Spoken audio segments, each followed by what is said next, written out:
राष्ट्रवादी शरद पवार गटाचे वरिष्ठ नेते अनिल देशमुख सर आपल्यासोबत आहे. पश्चिम विदर्भ झाला, आता पूर्व विदर्भात तुमचा दौरा आहे. संघटन बांधणीवर भर दिला जातोय, काय सांगणार? मधल्या काळामध्ये आम्ही पश्चिम विदर्भाचा दौरा केला. मी स्वतः, आमचे सहकारी डॉक्टर राजेंद्र शिंगणे, बाकी अजून आमचे सहकारी यांनी पश्चिम विदर्भाचा दौरा केला. अमरावती, अकोला, वाशिम, यवतमाळ, बुलढाणा. आता त्याच्यानंतर आता लगेच आम्ही आता पूर्व विदर्भाचा दौरासुद्धा करणार आहोत. डॉक्टर राजेंद्र शिंगणे आणि मी. जयंतराव आमचे पक्षाचे अध्यक्ष आहेत, त्यांनीसुद्धा इच्छा व्यक्त केली. तेही म्हणाले की मी पण काही जिल्ह्यामध्ये येतो. आता व्यवस्थित त्याचं नियोजन करू आम्ही करून आता पूर्व विदर्भाचा दौरा आम्ही लवकरात लवकर करू, जेणेकरून आमच्या पक्षाचं संघटन बांधणी कशा पद्धतीने करता येईल. आमचे जे पदाधिकारी आहेत, कार्यकर्ते आहेत, त्यांच्या काही सूचना असतील त्या सूचना घ्यायच्या आणि संघटन कसं मजबूत करायचं या दृष्टीनं आमचा हा दौरा आहे. आगामी स्थानिक स्वराज्य संस्थांच्या निवडणुका आहे, ग्रामीण भागातल्या महत्त्वाच्या निवडणुका, त्याची तयारी करते राष्ट्रवादी? त्याचीसुद्धा आम्ही चाचपणी करतो आहे. पण सगळ्यात महत्त्वाचा प्रश्न आहे की स्थानिक स्वराज्य संस्थेच्या ज्या निवडणुका आहेत त्याच्यामध्ये महानगरपालिका आहे, जिल्हा परिषद आहे, पंचायत समिती आहे. 4-4 वर्षापासून या निवडणुका झाल्या नाही. महानगरपालिकेच्या निवडणूक, मुंबई महानगरपालिका, नागपूर महानगरपालिका, पुणे महानगरपालिका, नगरपालिकेच्या निवडणुका नाही, जिल्हा परिषदच्या निवडणुका नाही. 4-4 वर्ष निवडणुका होत नाही. याच्यामध्ये शासनाने लक्ष घातलं पाहिजे. आपली न्यायिक बाजू व्यवस्थित कोर्टात मांडून लवकरात लवकर या निवडणुका झाल्या पाहिजे. आम्हाला तसा संशय आहे की शासनालाच या निवडणुका नकोत का,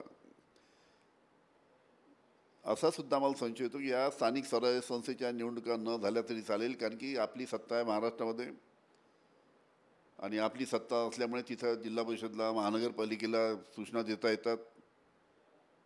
म्हणून मला संशय आहे की राज्य शासनालाच या स्थानिक स्वराज्य संस्थेच्या निवडणुका पाहिजेत की नाही आणि या निवडणुका झाल्या नाही पाहिजे असा राज्य शासनाचाच प्रयत्न आहे का, याच्याबद्दल मला शंका आहे.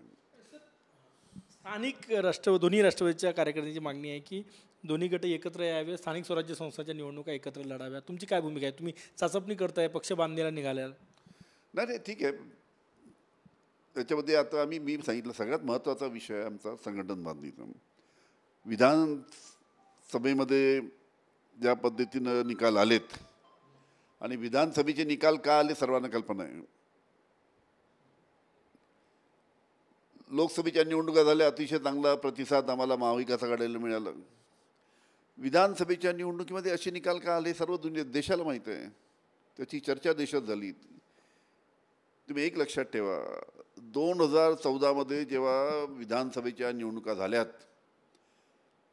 त्या 2014च्या विधानसभेच्या निवडणुकीमध्ये त्यावेळेस नरेंद्र मोदी साहेबांची पॉप्युलॅरिटी ही टॉपवर होती.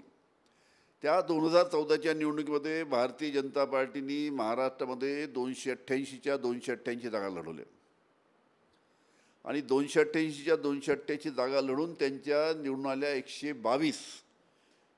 288 पैकी 122 निवडून आल्या. फक्त 42% जेव्हा नरेंद्र मोदी साहेबांची पॉप्युलॅरिटी एकदम पीकवर होती 2014ला. आता 2024ला ज्या निवडणुका विधानसभेच्या झाल्या त्या निवडणुकीमध्ये भारतीय जनता पार्टीने 149 जागा लढवल्या, आल्या 132. महागाईचा प्रश्न, नरेंद्र मोदी साहेबांची 2014ची पॉप्युलॅरिटी आणि आताच्या पॉप्युलॅरिटीमध्ये फार फरक आहे. आता तेवढी पॉप्युलॅरिटी नाही आहे नरेंद्र मोदी साहेबांची. असं असताना सुद्धा 89% जागा त्यांच्या आल्या. 149 पैकी 132 जागा आल्या. म्हणजे नरेंद्र मोदी साहेब जेव्हा पॉप्युलर होते तेव्हा 42%. आता त्यांची पॉप्युलॅरिटी एवढी राहिली नाही. महागाईचा प्रश्न आहे, आमच्या युवकांचे प्रश्न आहे, महिलांचे प्रश्न आहे. त्यावेळेस 89%. त्याच्यामध्ये याच्यामध्ये 100% फार मोठा घोटाळा EVMचा आहे. इलेक्शन कमिशनने सुद्धा ज्या पद्धतीनं 76 लाख मतदान त्यांनी वाढलं. 76 लाख मतदान गेलं कुठे? याच्यामध्ये आरोप करतायत. पण आगामी निवडणुका स्थानिक स्वराज्य संस्थांच्या तुम्ही दादा गटासोबत लढणार, महाविकास आघाडीसोबत लढणार की सोबळावर लढणार? तुम्ही तयारी करायला लागलेली आहे, निघालेले पूर्व विदर्भ दौऱ्यावर? असं आहे की स्थानिक स्वराज्याच्या दादाचा गट अलग आहे, त्यांचा बाकी आमचा पक्ष अलग आहे. हां, आता काही काही ठिकाणी महाविकास आघाडीच्या बाबतीत काँग्रेस, राष्ट्रवादी, शिवसेनेच्या बाबतीत काही काही ठिकाणी स्थानिक स्तरावर निर्णय होऊ शकतात.